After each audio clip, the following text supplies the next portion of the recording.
Magandang gabi Pilipinas, narito na po ang latest sa lagay ng ating panahon. Patuloy na ang paglayo ng bagyong Nangka sa ating Philippine Area of Responsibility, ngunit maaaring hatakin pa rin ito ang hanging habagat at siyang magpapaulan pa rin sa ilang bahagi po yan ng ating bansa.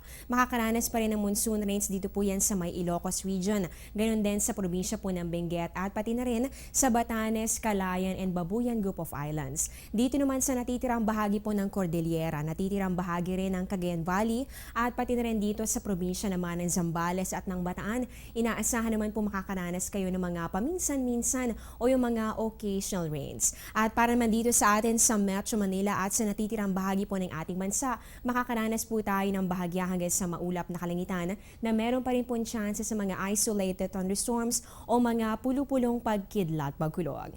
At bukod po sa mga pag-ulan, apektado rin ng habagat itong ating mga karagatan, kaya naman naglabas ulit ng gale warning ang Pag-asa. Kabilang po dito ang seaboards ng Northern at ganun din ng Central Luzon. Inaasahan po natin ang maalon hanggang sa napakaalong karagatan, kaya hindi pa rin po ligtas ang pamamalaot o paglalayag para po yan sa mga mangingisda o sino man na may maliit na sakyang pandagat.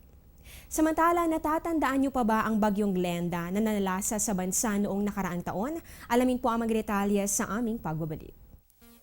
Air 21 online booking. Book, pay, ship. www.onlinebooking.air21.com.ph.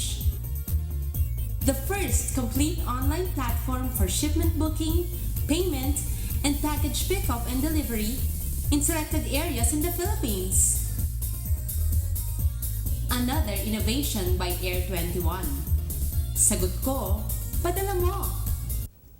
Buwan ng Hulyo taong 2014, 4 na bagyo ang pumasok sa loob ng Philippine Area of Responsibility. At isa na nga rito ang bagyong Glenda na may international name na Ramasun. Isang pangalan ng bagyo na kinontribute ng Thailand na ang ibig sabihin ay God of Thunder.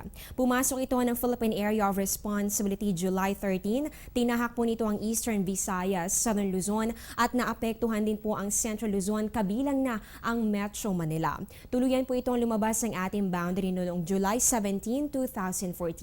Sa pananatili po nito dito sa loob ng ating PAR, naglandfall po ito sa ilang bahagi ng ating bansa. Kabilang po dito ang landfall activity sa Rapu-Rapu Island, ganoon din dito sa may bahagi po ng Bakakay, Albay. Sinundan po ng landfall dito sa Buena Vista at sa Lucena sa Quezon Province. At yung panghuli pong landfall nito ay dito naman sa Orion, Bataan.